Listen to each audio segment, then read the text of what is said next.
Am I audible? Is the mic good enough to catch me in the back?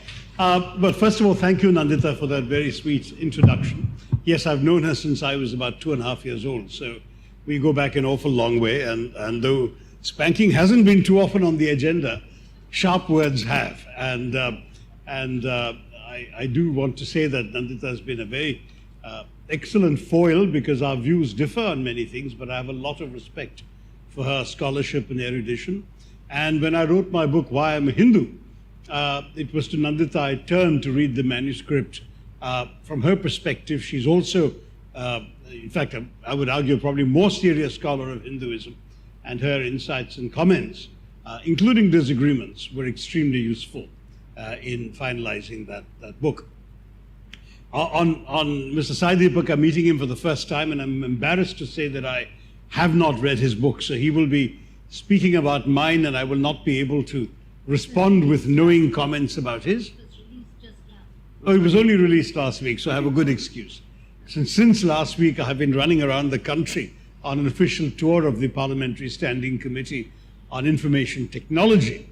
And we've been in Chennai since last night. In fact, this afternoon, we've just come from an excellent visit to the IIT Madras campus, where they are doing astonishing work on 5G technology with a test bed and evolving a wholly indigenous prototype. So I urge you to look forward to seeing more things coming out of your city that will plunge us into the second decade of actually the third decade of the 21st century, right in front of where things ought to be in the communication space. But anyway, that's one of the reasons why my mind hasn't been on the issues of this book, but rather on the future. But listening to Nandita talking about the book gave me, I think, the perfect launch, because when I wrote The Battle of Belonging, I actually intended initially to start off with a sort of personal meditation on nationalism. Many of you may be familiar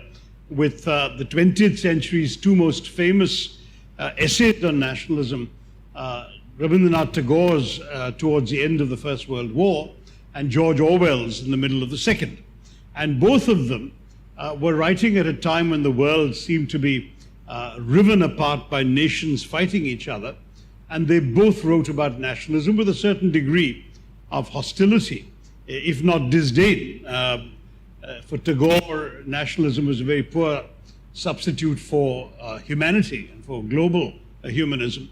For Orwell, nationalism was patriotism gone wrong. That is, that patriotism for him was admirable and nationalism was most emphatically not. I thought it was time to rethink some of these ideas from the perspective of the second decade of the 21st century, and to look back on what we have in many ways learned and seen of nationalism globally since these two very great minds addressed themselves to it, as well as how these ideas have been applied in the Indian context. And in my case, as I began contemplating how I would address it, I realized I'm not Tagore or Orwell. I really need to also dig into the scholarship that exists as a vast literature of scholarly writings, particularly, as Nandita said, by political scientists on the subject. And whereas when Tagore was speaking, as he was at that time in a series of lectures, or Orwell was writing, one could sort of get away with it. And if you want, there's one more in whose company those two belong, and that would be the late 19th century speech turned essay by the French scholar, philosopher, political philosopher Ernest Renan, who talked about what is a nation for the first time in modern terms. And I thought, since so much has happened, I need to see what the scholars are saying. And by the time I'd immersed myself in the scholarship, I thought it was necessary to at least give a summary of what all these very serious thinkers are thinking about before getting into what I wanted to say. So the net result is a somewhat longer book than I had intended to write when I started out. But here's what it tries to do. In the beginning, the first 100 pages or so is essentially a summary of the state of global literature on nationalism and on belonging. In other words, I've taken Tagore, I've taken Orwell, I've taken Renan, I've taken also a lot of the scholars. Benedict Anderson famously said that a nation is an imagined community. Many other scholars that perhaps non-political science buffs may not have heard of. And they're all there, and through their research, analysis, writing, and historical examples, I've talked about what nationalism and what nationalism is, the various kinds of nationalism that exist in the world, and where we go with that. And I've also drawn my own distinction between nationalism and patriotism. I don't quite follow Tagore and Orwell exactly, because I think Tagore's faith in universal humanism is wonderful as a spiritual concept, not so useful as a political one today. And Orwell's sort of almost visceral hatred of nationalism was very much influenced by what he saw of nationalist movements in Europe in the 20s, 30s, and early 40s, whereas today we see that there can be good things about nationalism as well, in ways that Orwell was not prepared to admit. But I actually valued his distinction between nationalism and patriotism, and I too, building on Orwell, came to the view that there's a very important distinction, which is that patriotism is about love for your country, simply because it belongs to you and you belong to it. The way you love your mother. You may not claim that your mother is the most beautiful woman in the world or the most perfect woman in the world, but she is your mother, you love her. And the same way, a patriot loves their own country because it's theirs, and in a fairly uncritical way, you know. You love the streets, the sounds, the smells, the people, the languages, the music, the cadences, the flag, all of that. Even if to a stranger, there's nothing terribly appealing about all of these things, but to you, because it's yours, you love it. That's to my mind, patriotism. And the nationalist is caught up in an idea of his country that is wrapped up in the state. That is the flag, the army, the sometimes ruling ethos as well. And very often the nationalist defines his allegiance in opposition to others. So that, as I write in a sentence in the book, though they seem fairly similar, a patriot is prepared to die for his country, whereas a nationalist is prepared to kill for his state. And this is, to my mind, a rather important difference. Then I analyze these various kinds of ideas. I talk about the whole typology of nationalisms, but I essentially come down to a clear division between two kinds of nationalism. Nationalism that inheres in immutable factors of identity.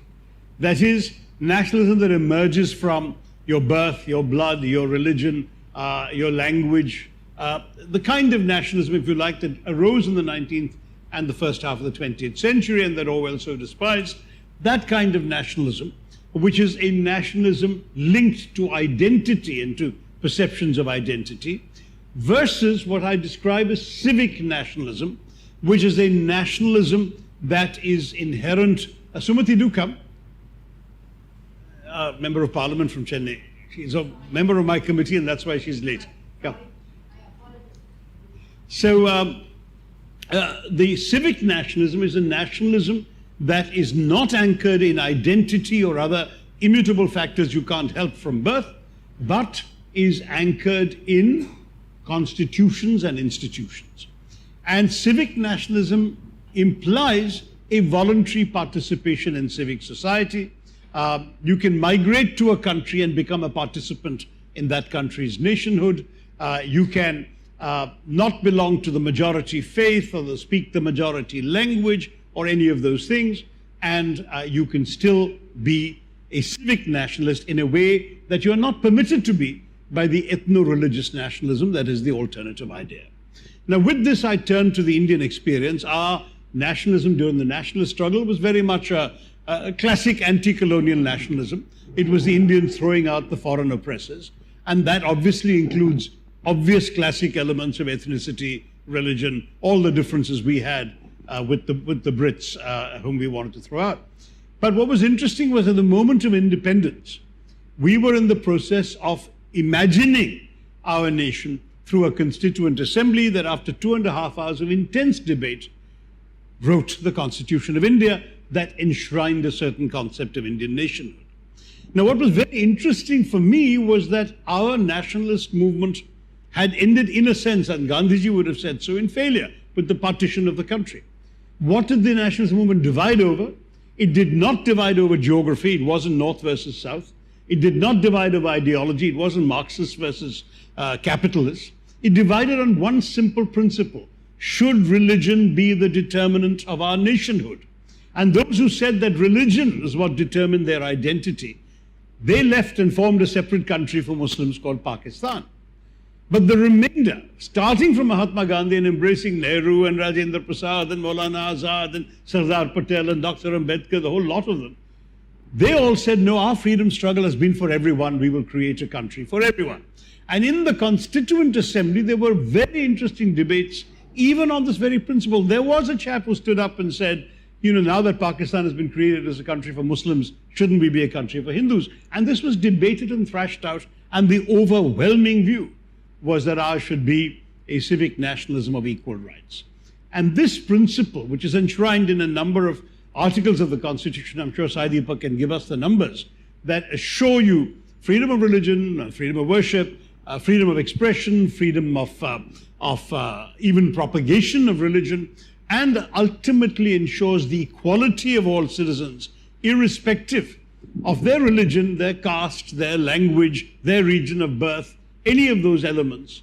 That is ultimately what India's constitution is all about. And to my mind, that was the idea of India. Not just the sort of mystical idea of India, the civilizational idea of India that I've written about and in my book, an Era of Darkness, which is very important. It's part of who we all are and what we emerge from. But that civilizational idea has now been entrenched in a legal constitution that prescribes certain rights, privileges, and duties to all of us. And that's what the Constitution, the civic nationalism that our Constitution has given us. Now, as Nandita was saying, there is an alternative idea to this. And then the 105 amendments don't make any difference because they haven't amended this basic concept, which is central to the Constitution. None of these elements, forget the basic structure doctrine, but none of these elements I've specified that essentially guarantee equality have been amended in those 105 amendments. So the Constitution stands for that sort of India. I know some people like pointing out that the word secular was interpolated only in 1976.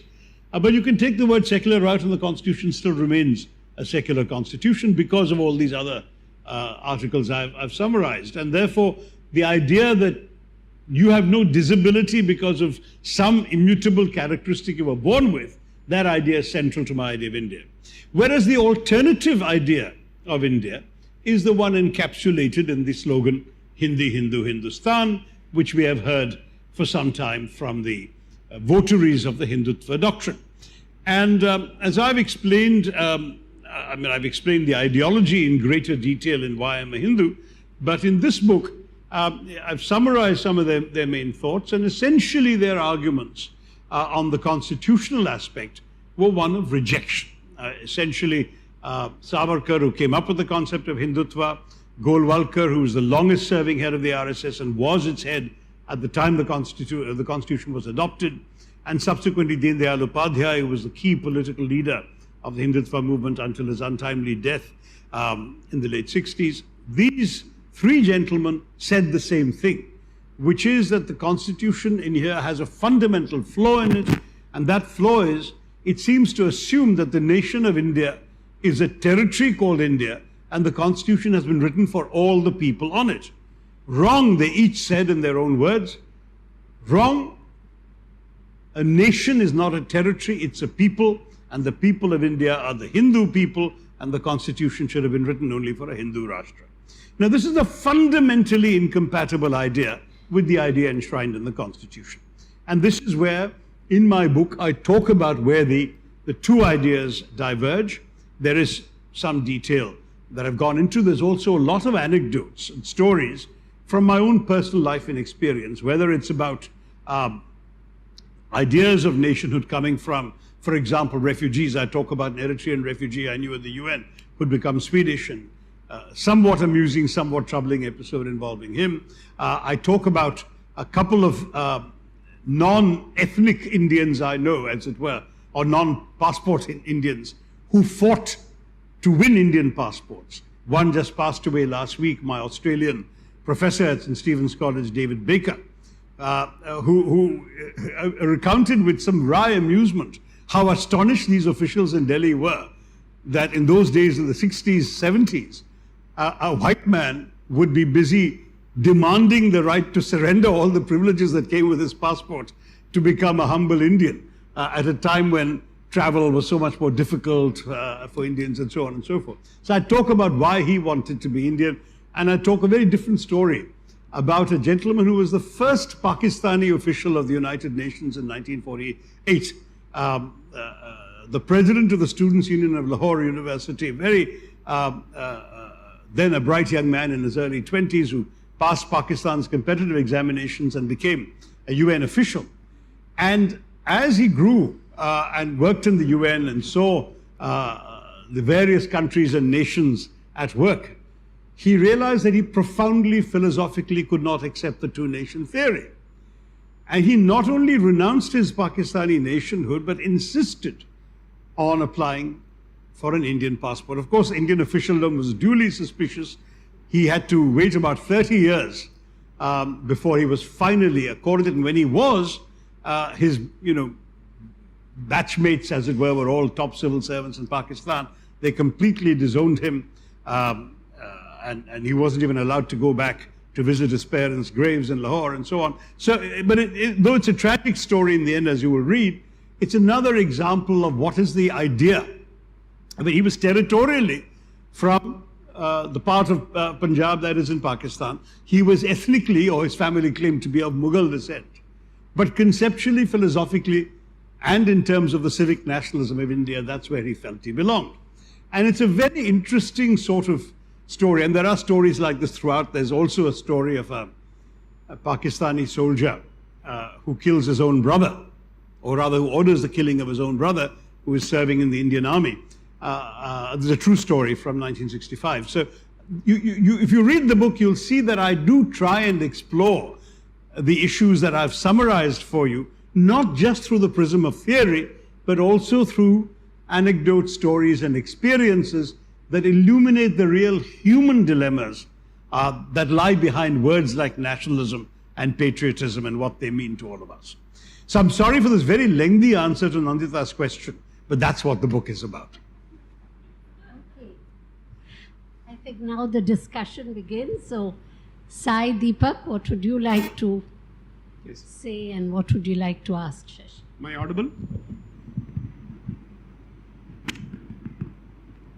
Am I audible? Yeah? Yeah, okay. You're holding it, I think, helps. Oh, okay. So, first of all, thank you, Dr. Krishna, for giving me an opportunity to share space with Dr. Tharoor, and congratulations on your book, sir. I've had the opportunity to go through it, at least the important portions of it. And as someone who typically doesn't use a pen to mark on a book, I was forced to do it this time because there are certain aspects that I came across. The one thing that I certainly agree with Dr. Krishna on is that for all practical purposes, my book is perhaps an inadvertent rebuttal of yours. And my book was released on August 13th. Last week was actually the Chennai release, so to speak. And the good thing that I've done, and this is not an attempt at self-edification, is that I have steered clear of all the Hindutva ideologues, so to speak, in building my case, which is that there is no reference to Savarkar whatsoever. There is no reference whatsoever to even Tagore or Gandhi or anybody else for that matter. And let me start with perhaps a factual correction. Kindly indulge me. Hindutva was not coined by Savarkar. Hindutva was coined by Chandranath Boshu in 1892 in his essay on Hindutva specifically. Long before Savarkar actually wrote on the subject, someone had already thought of it and had actually fleshed out its embodiment, so to speak, and Chandranath Boshu. Yes. So Hindutva, unfortunately or fortunately, is attributed to the mind of Savarkar when in fact it's not. So that's the first factual correction.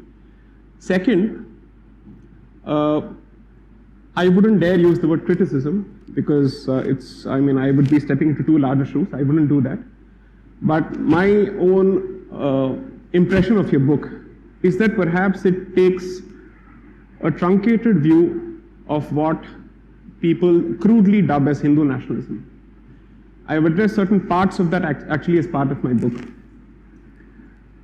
The idea is to place the current movement and the awakening of this particular society within the larger canvas of what global scholarship refers to as decoloniality, which is to basically say that post-colonial societies are trying to shed the baggage of post-colonialism and wear the lens of decoloniality to be able to re-access their past and not recreate their past, but to re-inscribe certain values of the past in the institutions of the present and hopefully chart a more indigenous future.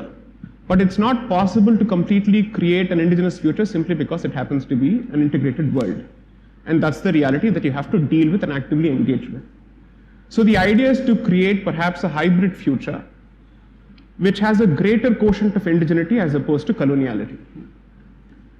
Let me say this with as much humility as I can marshal at this point, that perhaps your previous book on the British colonial period, as well as this book, completely missed the scholarship of decoloniality, because unfortunately, Bharat's experience with colonialism is being approached with a blinkered vision, and I'm making a reference to a general school of thought, and I'm not making this personal at all. Because the idea that Hindu nationalism is fundamentally exclusionist and comes to the detriment of and at the peril of religious minorities in this country is to impose the guilt as well as the framework of European nationalism on Bharatiya consciousness. And every mistake and every folly and every massacre or every genocide which was perpetrated in the name of European nationalism is somehow consciously and unconsciously sought to be transposed onto Bharatiya reawakening. I do not wish to call it Hindutva, I do not wish to call it, let's say, any Twa, so to speak. I will simply call it Bharatiya Dharmic Civilizational Reawakening, which is what it translates to.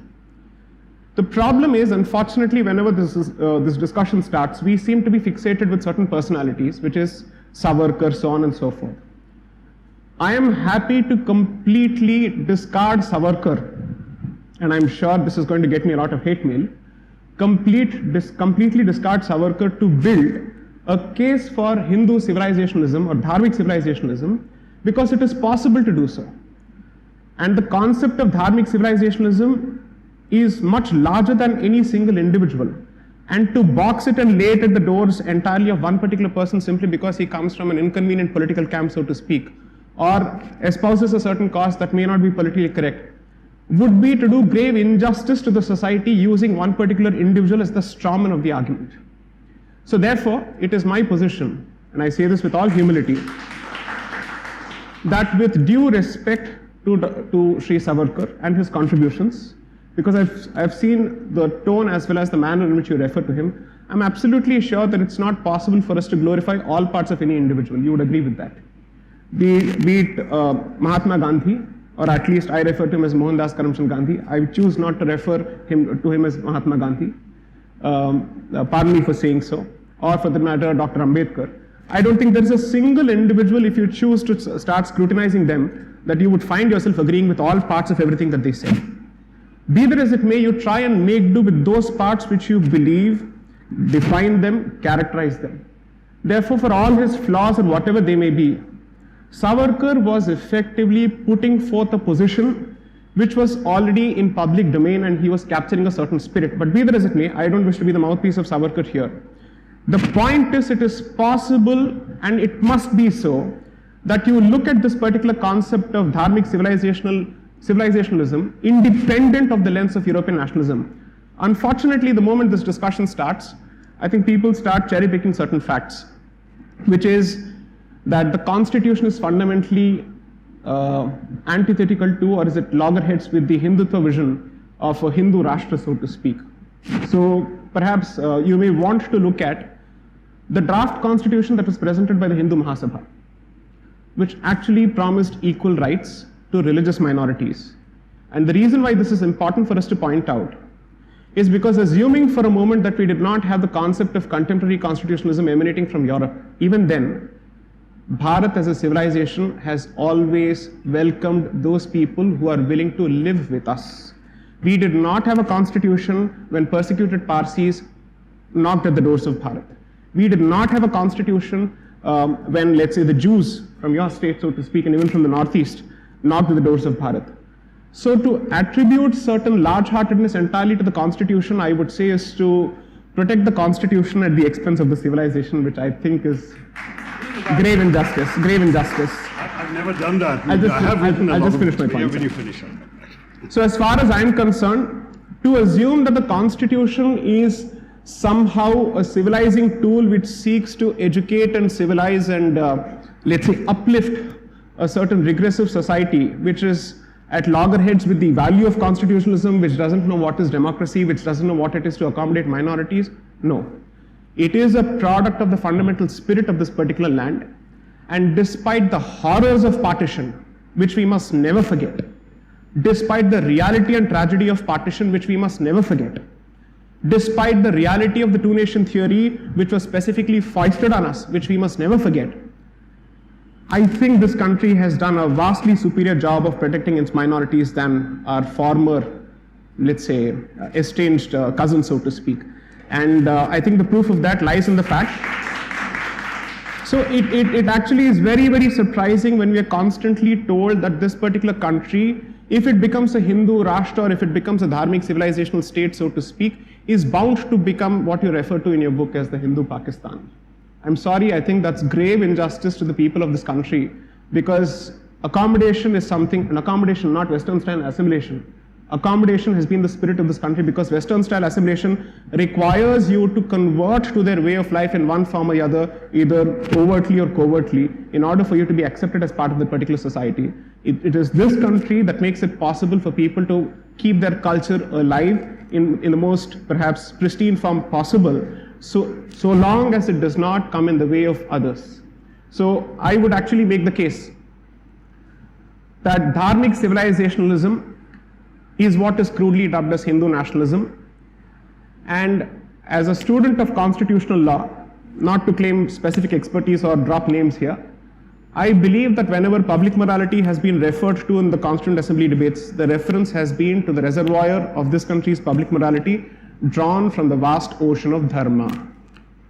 And as far as I understand, the concept of dharma is native to this particular land, so to speak, and its culture.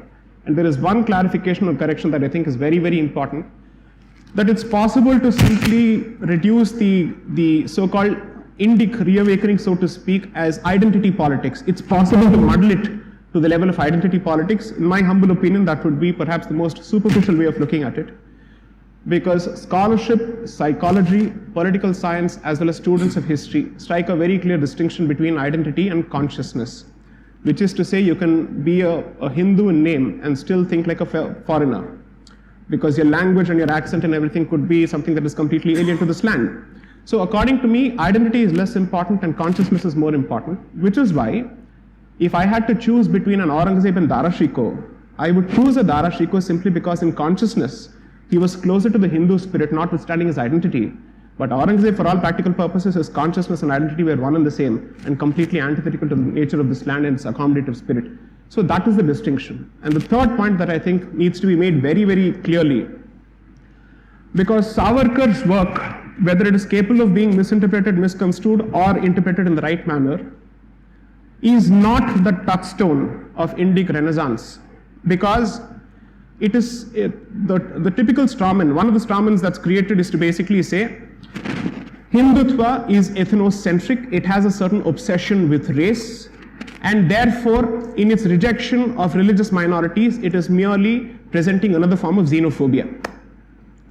The fact of the matter is this land has accommodated several races, and not all of these races are necessarily native to what we understand as Bharat. They have come from several parts of the world, but have ultimately become part of this particular land simply because their way of life has managed to find a way of coexisting with us without actually having a fundamental principle which sees us as subhuman or dehuman.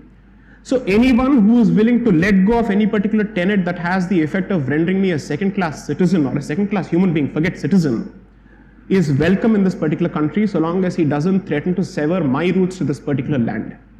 So the idea which I'm trying to present is that dharmic civilizational reawakening is not a restatement or a sophisticated way of presenting xenophobia or ethnocentrism, because ethnocentrism and xenophobia are the legacies of European-style nationalism, not Bharatiyata, so to speak. We have to be understood in terms of our ontology, epistemology, and theology in that particular order, not in terms of anthropology. Anthropology is the obsession of the European Westerner, not of Bharatiyas. These clarifications are extremely important.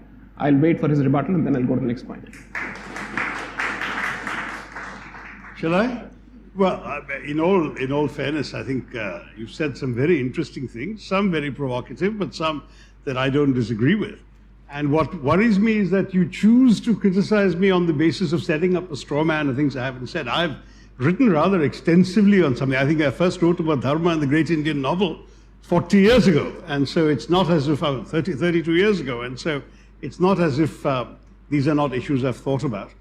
I have no difficulty with the notion of the dharmic civilizational roots of our culture and of our country, but I would rather follow the Vivekananda view of what Hinduism is all about, as I have explained at some length in the book Why I'm a Hindu, rather than the view that has been encapsulated by Savarkar and his followers, including those who are today in power and who have put Savarkar's portrait in Parliament and hailed him as one of the great icons of Indian nationalism.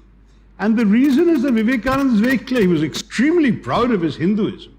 But what was he proud of? He celebrated precisely the inclusiveness of the faith. He said, for example, in Chicago, in that famous series of addresses to the World Parliament of Religions in 1893, he said, "I'm proud to speak to you on behalf of a faith that has taught the world not just tolerance, but acceptance."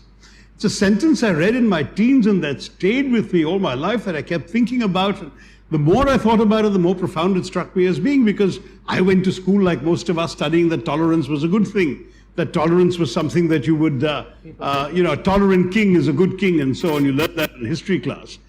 But in fact, tolerance is a basically patronizing idea. It essentially says, I have the truth, you are in error, but I will generously indulge you in your right to be wrong. That's all that tolerance says. Whereas acceptance, if you like the Vivekananda view, says, I believe I have the truth, you believe you have the truth, I will respect your truth, please respect my truth. And this, his description of what Hindu civilization and religion and dharma has taught him, is very much what it has taught me. And from that premise, then, I go to a very different conclusion from Sai Deepak's comments. I don't believe that a young Muslim boy being beaten up in the name of love jihad because he loves a Hindu girl is dharmic. I don't believe that a Dalit or three Dalits being whipped within an inch of their life with a belt because they were doing their job of skinning the carcass of a dead cow is dharmic. I don't believe that this poor young fellow, 2 days after his wedding in Bihar, being tied to a tree and essentially flogged to death while being demanded to chant Jai Shri Ram, I don't think that's dharmic. So when we talk in terms of inclusive dharmic civilization, then all I can say is that those forces that have been unleashed in our country in the name of this political philosophy, whatever you call it and whenever it originated, they unfortunately do not represent the virtues of our dharmic civilization as I have learned them from Vivekananda and from many others. I mean, he wasn't alone, and there were many, many interesting exponents of the faith in contemporary times who built on the work of great thinkers and sayers and scholars. Vivekananda is in a direct line of descent from Adi Shankara. Others have been inspired by many others in the Bhakti movement and so on. So we can go into a detailed discussion, but that's another book. And if you're interested, please read my book, The Hindu Way, or if you're interested in the politics of Hinduism versus Hindutva philosophically, then please read Why I'm a Hindu. But having said all of that, let me come back to this book, which is what I was here to talk to you about. This book does not, in fact, as Sai Deepak seemed to allege, imply that the Constitution is all that we are, or that our civilization has reached its apogee in the Constitution. It's a pretty fine Constitution, highly admired by constitutionalists around the world, but obviously it is the end product of an entire historical evolution. And in our case for millennia, I've forgotten in which book, but I have written that, whereas the Italian nationalist Massimo Tapparelli d'Azeglio in the 19th century, when Italy was created out of a mosaic of principalities and statelets, rather famously said, "We have created Italy, now all we need to do is create Italians." And I wrote that we never had an equivalent of such a thought in India's nationalism, because Nehru and all the others around them, if asked, would have said, India as a civilization, as an entity, as a land, as an idea, has always existed. We are merely giving contemporary expression to the longings of Indians. So there's never any need to create Indians. Indians existed.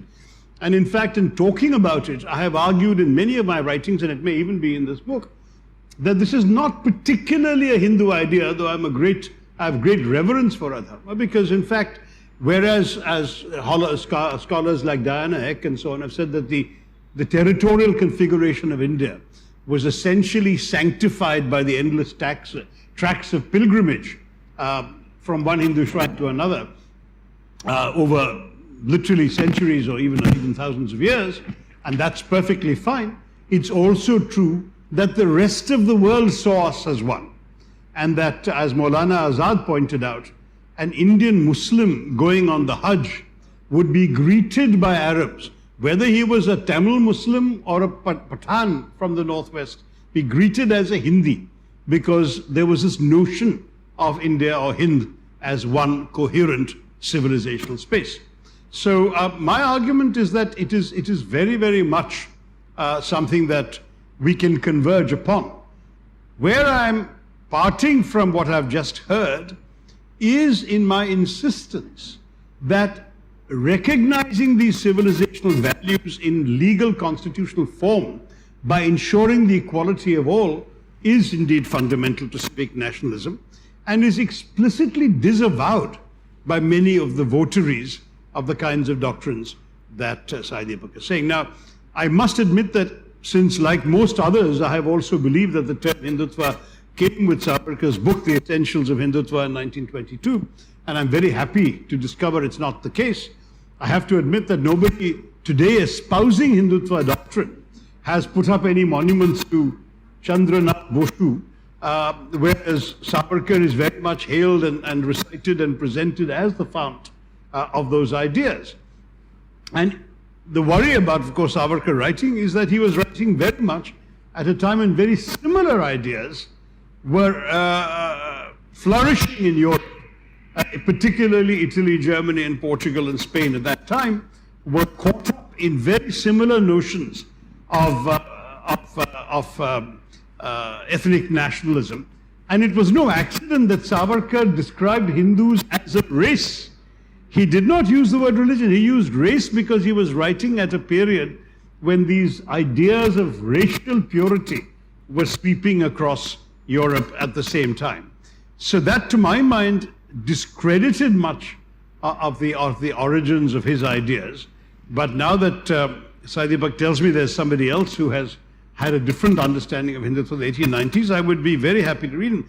If, on the other hand, if he has echoed a sort of Hindu-ness, a Hindutva, that speaks to the kind of Hinduism that Swami Vivekananda celebrated, then I have no quarrel with him, whereas I do have a strong quarrel with Savarkar as judged by his writings as well as by the content of his later political life. I think I'll leave the key disagreement to that, because I think that's where Sai Deepak has anchored his arguments, but I see he has taken some notes, so I look forward to hearing his counter thrust and to responding to it. So, in the interest of time, am I audible? Yes. In the interest of time, I will stick to specific points made by Dr. Tharoor.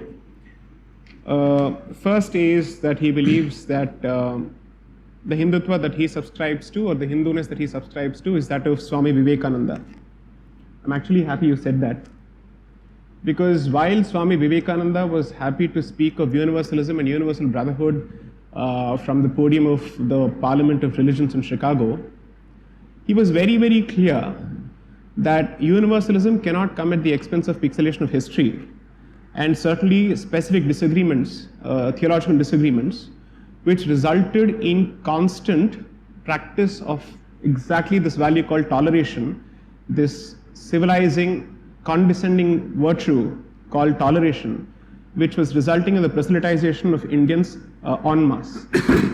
So much so that at least in two of his works, I'm sure you're aware of it, sir, where he specifically refers to his encounter with a Christian missionary on a ship either back to or from India, where a Christian missionary was constantly spewing venom against the religion of Satan, which is Hinduism. Swami Vivekananda, despite his belief in universal brotherhood, was forced to catch the Christian missionary by the scruff of his collar and threaten him with throwing him overboard. If I may say so, that according to me is Hindutva or Hindu resistance in action, which is to say, I'm more than happy to accommodate all your points of view, provided you first stop spewing venom against me in the name of your scripture. So the very same Swami Vivekananda, I'm so happy that you've actually cited him, also went on to identify in, let's say, book after book after book, in fact in several tomes, the history of invasions from the 8th century, at least until the 16th century. And this is something that he has never pixelated. So the great thing about these stalwarts or civilizational icons is that they were very clear that there is no inconsistency between recognition of the universal character of dharma and what dharmic communities and civilizations have been subjected to in the name of vidharma. Let's not call it adharma, let's call it vidharma. This is something that is starkly missing, and that's exactly what I've pointed in my book, which is to say that there is a filter called coloniality or colonial consciousness, which actively prevents this particular country, and specifically the majority of this country, from accessing specific aspects of its past and putting it in deep slumber in the name of secularism, because just as you have a problem with, let's say, the concept of tolerance, so to speak, European history, and I'm absolutely sure you're aware of this, is specifically clear about the Christian origins and Christian nature of secularism itself. Such being the case, I think when this particular community stands up and says, I have had enough of secularism, and I've had enough of this inclusivity that is specifically telling me forget everything, you keep citing Dalits, you keep citing everybody else, but you don't wish to talk about the treatment of Kashmiri Hindus and the specific causes behind it. You don't wish to talk about what exactly has happened in Bengal immediately after elections from the 2nd of May. You don't wish to talk about, let's say, certain pockets being created in Assam in the name of religion, dare I say. You don't wish to talk about what is, according to me, the longest running insurgency in this country, which is the creation of a crown colony in the northeast, and therefore there is Nagalim for something. Please Google up what they specifically are fighting for. It's Nagalim for, and a religious figure is specifically mentioned.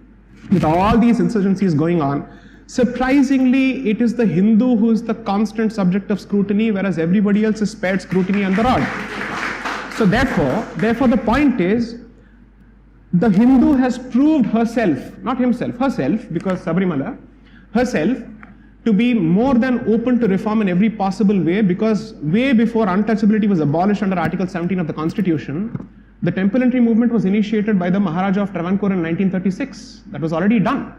So several people, inward-looking people, were more than happy, if at all the Dharma Shastras warranted it, they were more than happy to say, we have to move on.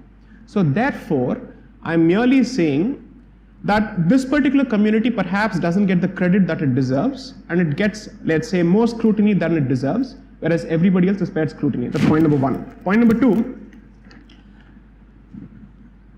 any concept must be understood, as Dr. Tharoor rightly points out, in historical context. I completely understand. But it should not be divorced from the unique cultural experience and historical experience of any community.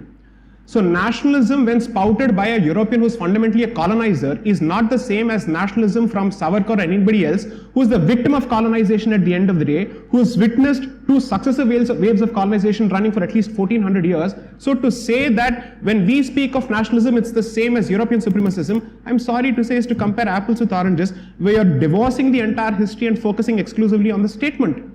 Here, when we speak of nationalism, it is merely a call for throwing off the yoke of colonialism of two kinds. Therefore, this should not be compared with Europeans for the simple reason that you're comparing the victim with the oppressor and the aggressor. That, according to me, there couldn't have been a greater insult to a victimized and a colonized community. That's point number 2. And I'll just make one more point, which is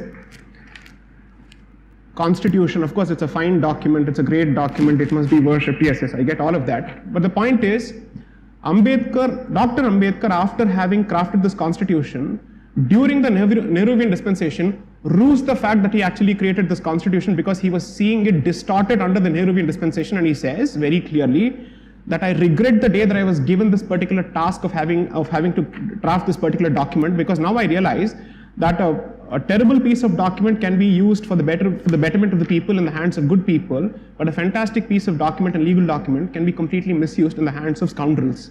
I don't, and this I'm not even paraphrasing, I'm using his words exactly. So therefore, the fact of the matter is, the chairman of the drafting committee of the Constitution regretted having to live during his lifetime to see the Constitution and its values being completely thrown to the winds. That's point number 3. And the last point that I think is extremely important is the reference to Diana Eck, her book called India, a Sacred Geography. Surprisingly, when she refers to India, a Sacred Geography, she chooses not to refer to it as Bharat. She still focuses on India, which is exactly why I decided to call my book India, that is Bharat, because Article 1 speaks of India, that is Bharat. Unfortunately, Bharat has been effectively relegated to the margins, whereas India is currently surviving at the expense of Bharat.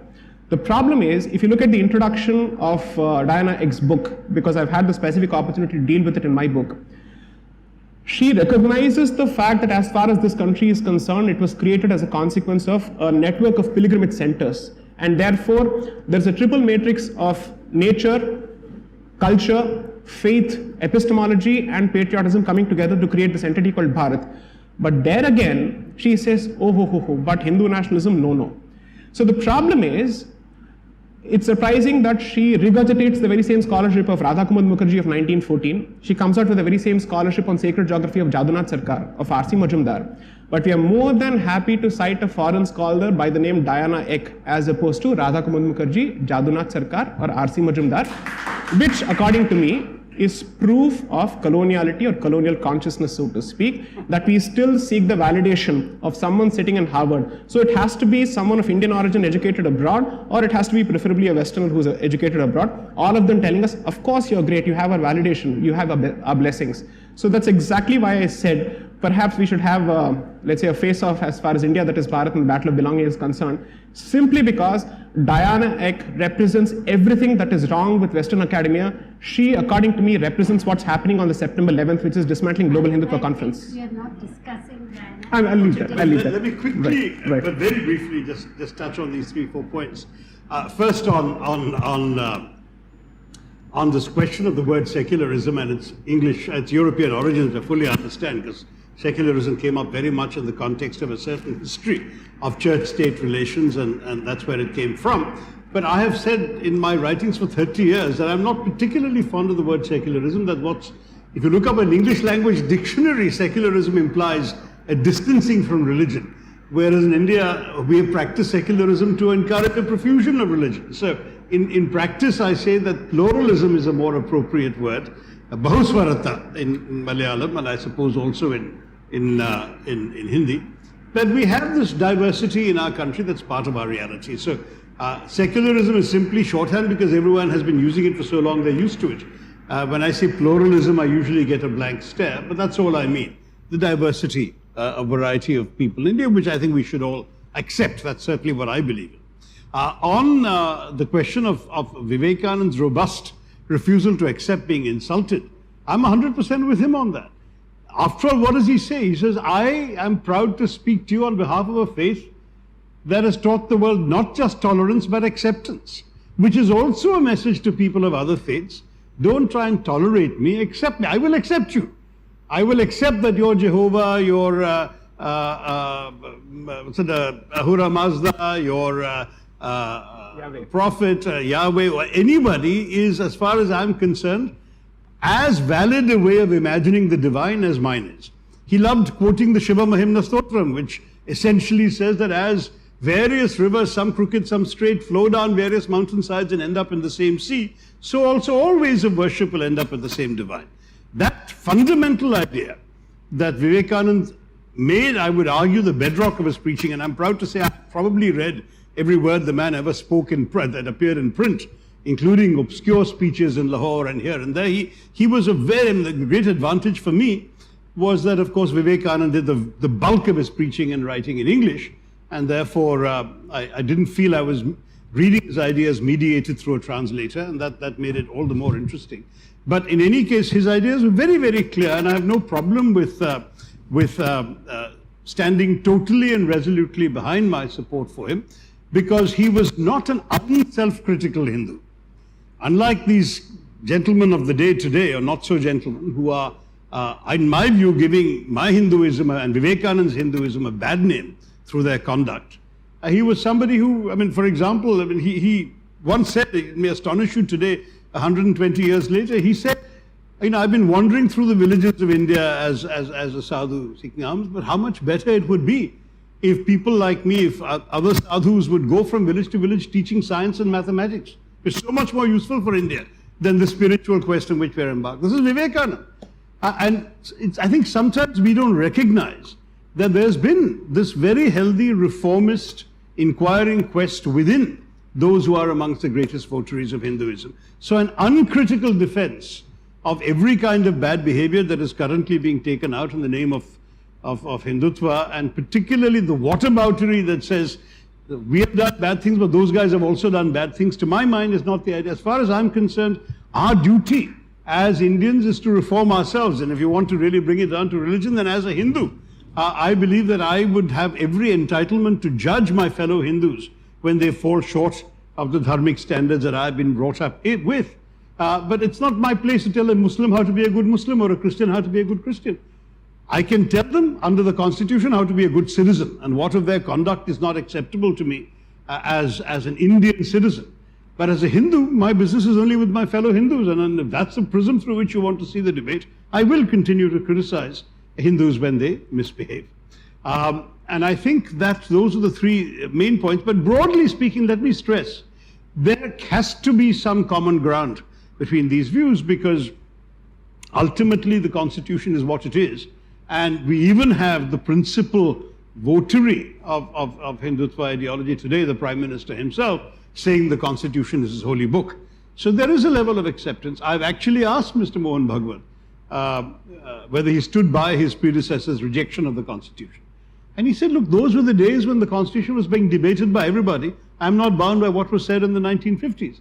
And if that's truly where he stands, I respect him for that. And he says, okay, he will, his movement will work within the parameters of our Constitution. That's already a very useful meeting ground and a very useful basis on which the government and the opposition should be able to proceed.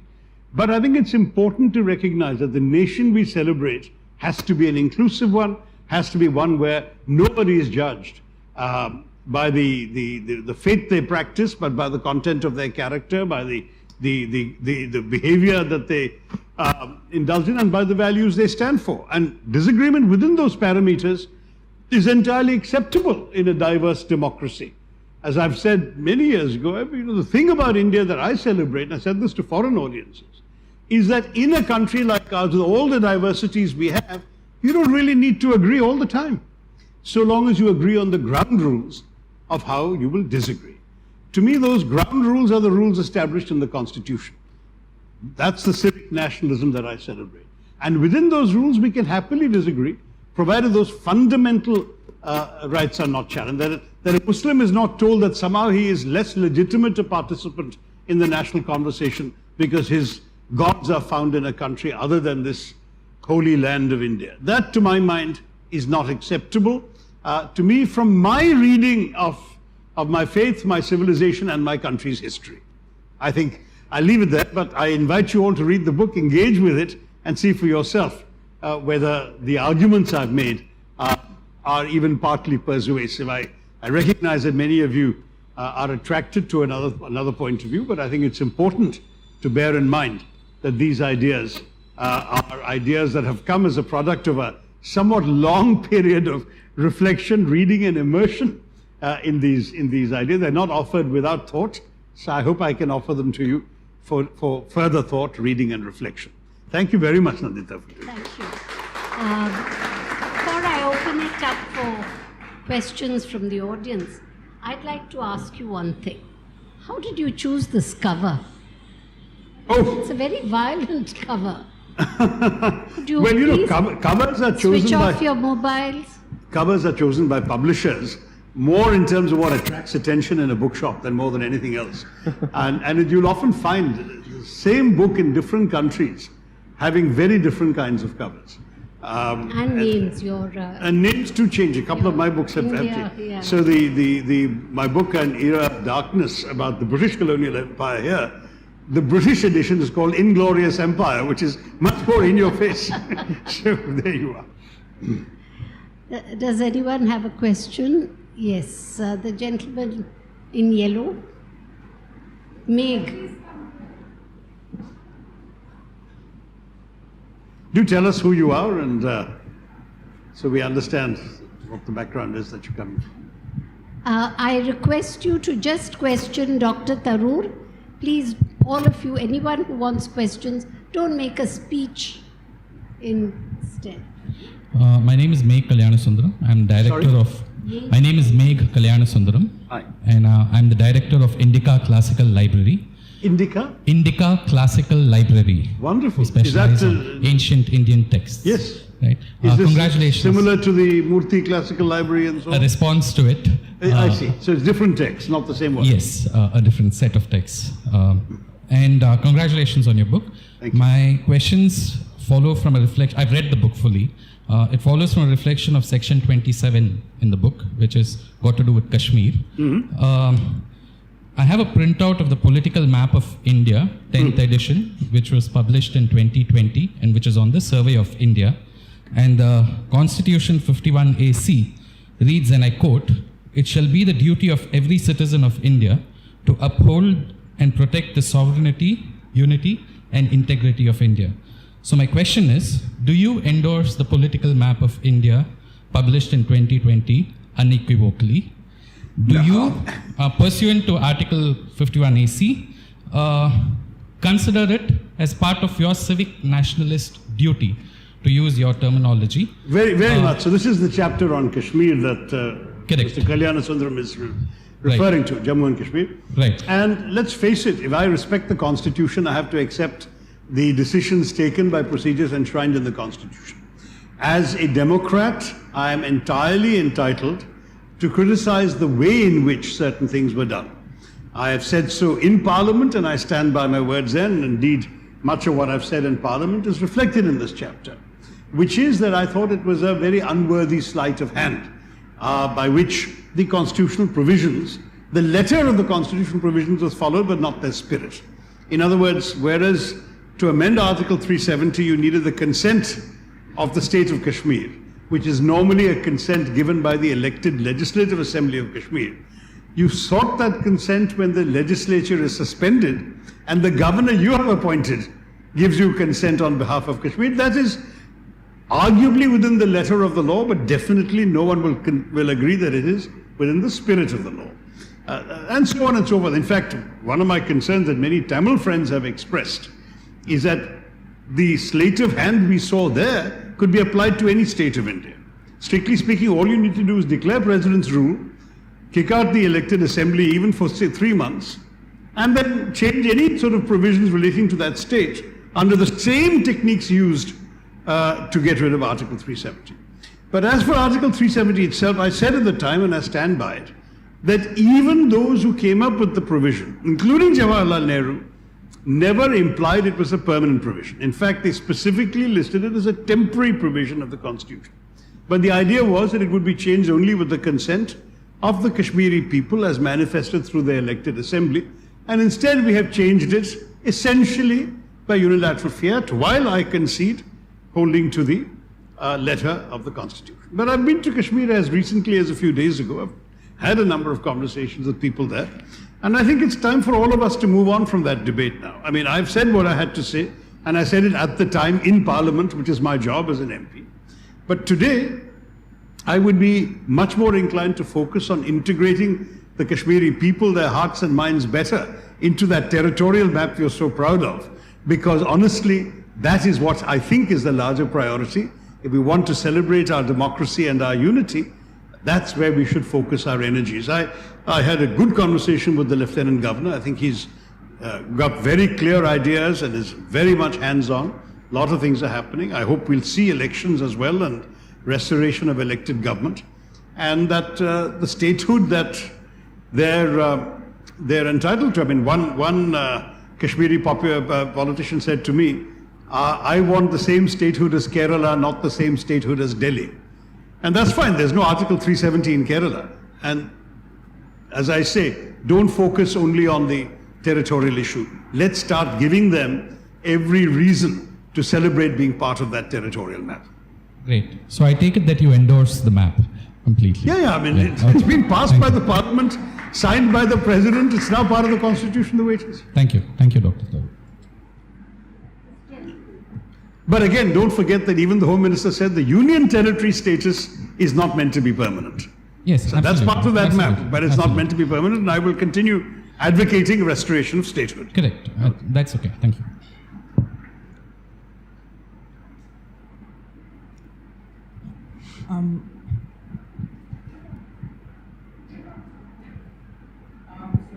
No, you need the mic because it's being broadcast on YouTube and Zoom, so they won't hear you without the mic. I'm Srijit Sai.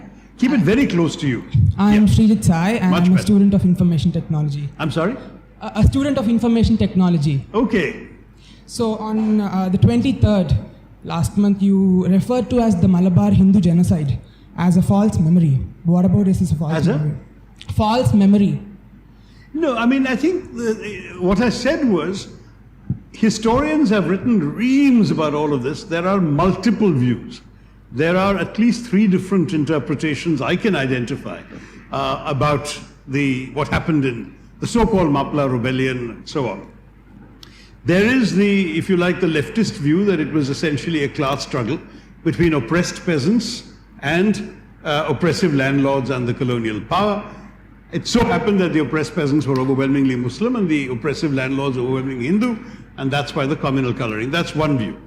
There is indeed the view of what you call the Hindu genocide, which sees it very much through the prism of the assaults on Hindus that took place. So that also took place in the later part of the rebellion. The initial rebellion did not have a communal coloring, but I'll concede that aspects of it did gain that. There's also a third view, which points to the complexity of going with either the first or the second view. First of all, the geographical differences. In different parts of Malabar, you had different experiences. There are anecdotes after anecdotes of Muslims sheltering Hindus and Hindus sheltering Muslims and so on. It was not a straightforward, as we've seen, frankly, in the riots that sadly have benighted our country even in the last 30 years. There have been human beings reaching out across the communal divide, and it was not one of this kind of unquestioning identification with the religious community. And that there was also no doubt about the anti-colonial aspects of many of the stands taken. And therefore, because of the complexity of all this, to reduce these 3, as I said, at least 3, because there are others. I think the Hindu, or one of the papers, I think it was the Hindu, had a rather lengthy article, perhaps in the Kerala edition, that gave all the multiple possibilities. I said that it would be unwise to go for any one of them. Yes, it is a false memory to reduce all of this to just one interpretation. And I think that in many ways, one of the interesting things about history is that you can read multiple accounts of the same events and come to your own conclusions depending on the prism through which you see them. And I will be amongst the first to admit that no one view is necessarily superior to another, but that definitely the duty of the historian is to dig up as much material as available and put it out there. And that after all history writing is subjective. I concede my attack on British colonialism omitted certain good things the British did. Or at least that they feel that they were good things that they did, though I don't believe they did them for us. That's another matter. The truth is that in looking at the vast amount of information out there, you select the points and facts that suit a particular narrative. And that's what I think those who take either just the peasants versus landlords view or just the Hindu versus Muslim view, are also doing. I think the story is much more complex than either of those narratives. I respectfully disagree with you, but... Yeah, sure. But that's the point about history. We can disagree. And you can give me footnoted facts for your interpretation, and I can find the same for you. On this question, I'd like to weigh in. It's important because I would not be doing justice to my own position on this particular subject if I didn't speak up on the subject. Be it in journalism or history, I think it is currently boxed by the tyranny of what I call forced symmetry and balance, which is to say that you throw up three different views and say all of them are equally valid, and therefore you must leave it to people to choose which of these is most comfortable to their position, as opposed to focusing on the more objective aspects of history which are demonstrable through clear evidence and facts. How do you judge whether an incident has a communal, let's say, flavor to it, or let's say a communal tinge to it or not, is not just on the basis of who was killed and who are the perpetrators, but on the basis of stated goals and intentions. Let us not forget that as far as that movement is concerned, the larger goal was to actually express solidarity with the establishment of the Ottoman Caliphate, so to speak, and to say that the dismantling of that particular caliphate is an attack on Islam, so to speak. Therefore, to say that this was a peasant rebellion, 20 years down the line we'll have the very same historians saying that because most of the best houses in Kashmir were owned by Kashmiri Hindus, what happened there was again a rebellion of the proletariat, so to speak. That's what we'll be told next. In fact, that theory has already started, that the problem that most of the people had there was because of the affluence of Kashmiri Hindus. Therefore, what happened there was the same thing. We have another line of history basically saying that the person who demolished Somnath 12 times was doing this to effectively free the people from the oppression of the Brahmin there. Even that history has started. So therefore, I'm sorry to say this can't be accepted, because the fact of the matter is there is a clear solidarity with a movement which is Islamic in nature. Second, you see both the Hindu landlords as well as the British colonial masters, so to speak, as co-conspirators who are holding on to lands belonging to a particular religion. Clearly, the communal flavor of that particular entire movement is out in the open. There is really nothing to judge after that. The fact that a few people who were killed also belonged to the same religion of the perpetrators doesn't change the fact that the intentions were clearly communal in nature. Most importantly, it is to the credit of a lot of people who must have sheltered Hindus, no doubt. But let us not obfuscate and indulge in obfuscation when we say that the intention behind the, or let's say the trigger behind the movement was manifestly, avowedly, irrefutably and undoubtedly communal in nature. That is something that must be accepted, because otherwise we will start laying the groundwork for, let's say, for apology for everything that has happened in this country. I mean, if we are absolutely clear about what happened in 2002 in another part of the country, giving it a religious flavor, why is it that we are so hell-bent on whitewashing everything else? I think the only competitor here, I'm sorry, the only competitor here is Asian Paints or Nerolac. They're doing a better job of whitewashing facts. This incident is not even mentioned in this book, so this honestly has nothing to do with the book launch we're doing today. But I should mention that there was a Khilafat movement which the mainstream political parties, including the nationalist movement under Mahatma Gandhi, had endorsed. And it took various forms throughout the country, mostly peaceful, and in some places the movement descended into violence, number one. But the Khilafat movement was not purely a Muslim movement, because non-Muslims were officially identified with supporting it, starting with Mahatma Gandhi and the Indian National Congress of the day. Secondly, if you read, for example, there's a letter published in the Hindu in Madras by the man whom the Hindutva movement today loves to demonize, Varim Kunat Muhammad Haji, who was the man who was then finally caught, arrested and executed by the British.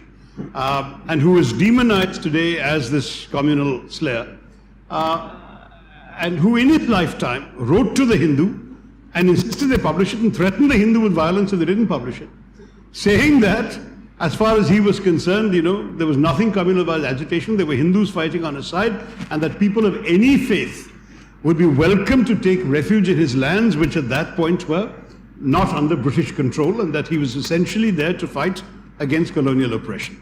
Now, when there are contemporary documents speaking to a different interpretation of somebody's view, this chap, this poor fellow, the Indian Council of Historical Research has decided to strike his name from the list of martyrs of British colonialism in which he has appeared for decades, because suddenly he is being demonized as communal. I despair, because, this is the fellow's own words that you're talking about that are being disregarded in favor of somebody else's demonization of his role in this rebellion. But as I say, none of this has anything to do with my book, or indeed with the notion of nationalism. Neither him nor those who extol him today have turned out to be anti-national or have left India for Pakistan or anything like that. So let's stay where we are on the battle of belonging. They all belong. Okay. Perhaps Dr. Ambedkar has said a lot on this particular subject. You must read on this. I think we'll take one question there. I think we've had a lot of... But do confine yourself, if you don't mind, to the issues in this Yeah, book. please don't go off the subject like this Mopla rebellion has nothing to do with this book. Thank you, Dr. Krishna. My name is Vijay. I run the India Pride project where we're bringing back... I beg your pardon, the India? I'm the founder of the India Pride project where we bring back stolen murtis back, and I know it's a cause that both Sai and you are very close with because you've written... Bringing our objects and artifacts. I'm the guy back who's to bringing back all the idols back. Excellent, excellent, yes. So my Now, question- I've actually tweeted in support of this cause. I didn't realize it was... You had the chap who had contacted me about it is based in Singapore. Anurag Saxena. Anurag Saxena. So Both of them I'm- work together. You work together with Anurag. Very good. So So I'm my a strong question- supporter of what you've tried to Thank do. you. A book on the subject. Okay. Okay, Vijay, let's My go. question to you, But sir, again, no idols in this book, I'm afraid. So. my question to you is, since 1977 to 2000, which is covered under the CAG report of 2013, India brought back only 19 murtis, and you've been very passionate talking about colonial loot. And then from 2000 to 2012, India brought back 0. And now we're looking at about 53. And you know the extent and the scale of this loot.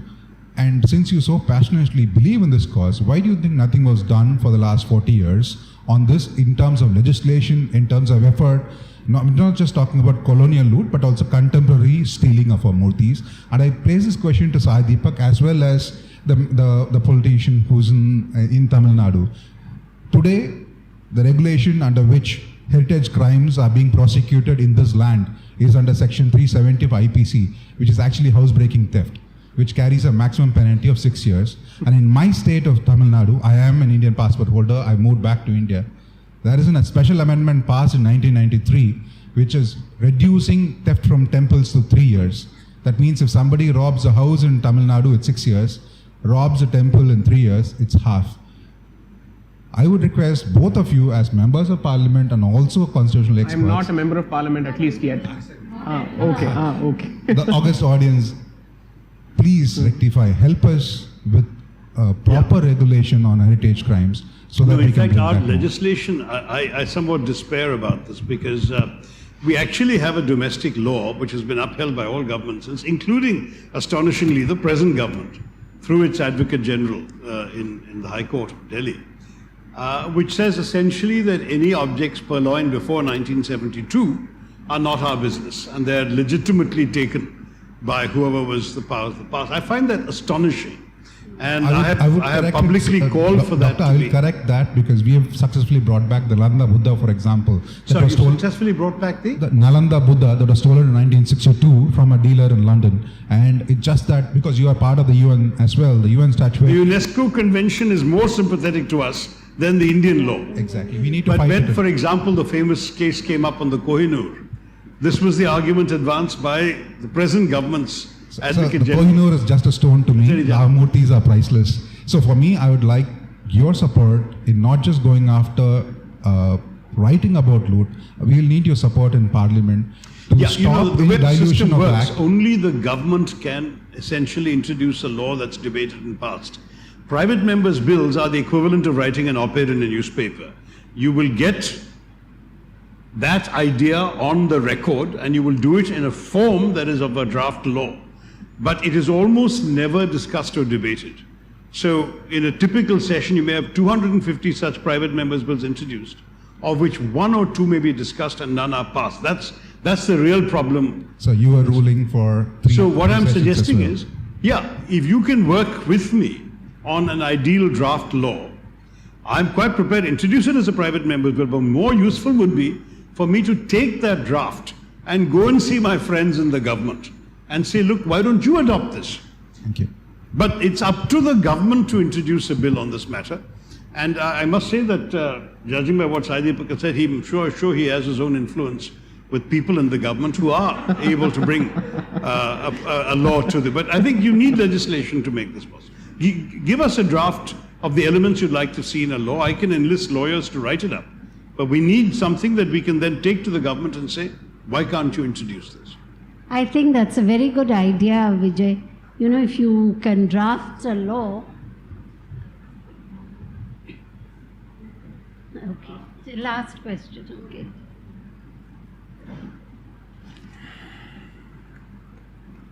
There are a lot of people waiting for him to sign his book. I am named Ravi K. Vallat. I am a human being. That's it. I just want one question. A young author is trying to, or rather got a lot of brownie points.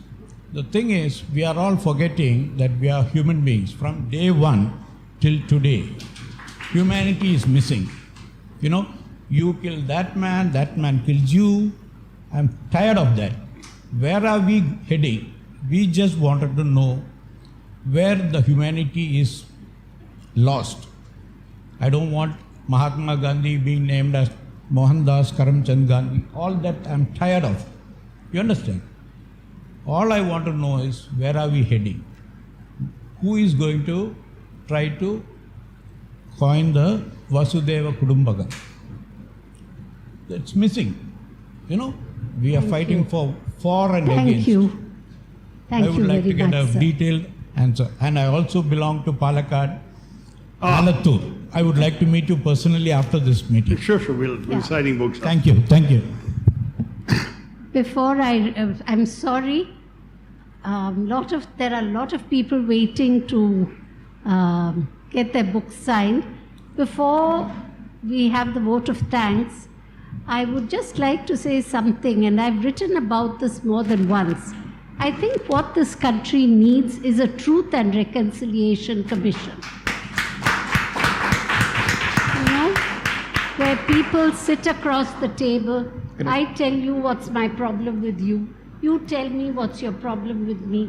And we come to a via media. I think Nelson Mandela thought up this wonderful idea, and many countries have replicated it.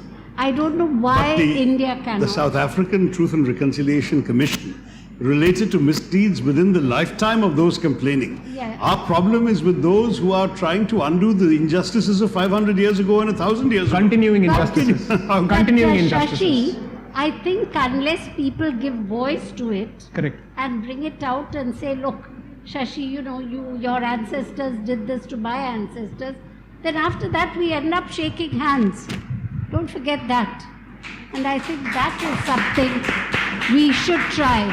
Because how long are we going to keep on fighting? Correct. It is a fact that communities are fighting each other. And I feel that rather than going on and on fighting on issues which go back 1,000 years, let's sit together, discuss the 1,000 years, finish it, and go to the next 1,000 years ahead Better of us. resolved across I the think table we than on should the street. focus on the future, because I'm worried that just focusing on the past wrongs, real or imagined or both, will merely scratch at wounds that are not being given a chance to heal. The truth is, we know a number of bad things were done, but they were not done by those who are living amongst us today. And therefore, for me, the worry is, by looking at history as a battle axe to hit people of today on the head with, is, to my mind, a deeply unconstructive approach. I agree with you there. It should not be a battle axe. I just feel that if somebody, you know, like this Mopla thing, somebody from Palghat says, this is what the Moplas did to my ancestors. Yes. And today's Moplas say, okay, I feel very bad about it. It shouldn't have happened. That solves the whole thing. You know, I feel sorry for you. It's saying sorry. I've written about this particular episode as well, about my family on my mother's side being victims of the likely invasion of Tipu Sultan, and apparently a relative on the father's side being accused of having invited Tipu Sultan to come. So both family trees are. But this is history, and I'm quite happy to leave it in the past. And my point is that I think we really should now focus on what If I may, today and tomorrow are going just to to offer find us. middle ground with Dr. Tharoor on this particular issue. Unfortunately, I think the twain can meet here, which is building on your argument with respect to the experience of colonization, where you say in principle a sorry is owed as opposed to an amount. I'm applying the very same logic to what has happened to other parts of the country through other dramatis personae. And in any case, wouldn't you rather that you resolve these issues sitting across the table than on the streets? Oh, definitely. I don't want them going on the streets. Therefore, It has been. reparatory justice is a concept that is finding traction across the world. We are not even asking for retribution or reparation. We are simply asking for reconciliation. Reconciliation is perhaps the softest possible way of accepting and acknowledging something that has happened. Retribution is terrible. Reparation requires you to set things right. It calls for restitution. But reconciliation says accept, move on so that you don't repeat. That I think is certainly possible. Let's hope so. It's a good note, a constructive note on which to end. With the native communities. The Native American. In fact, Yes. the Australians and Canadians even apologized to India for the Correct. Komagata Maru episode when they turned away the ship. So that was again 100 years ago, but the British can't bring themselves to say sorry. That's another matter.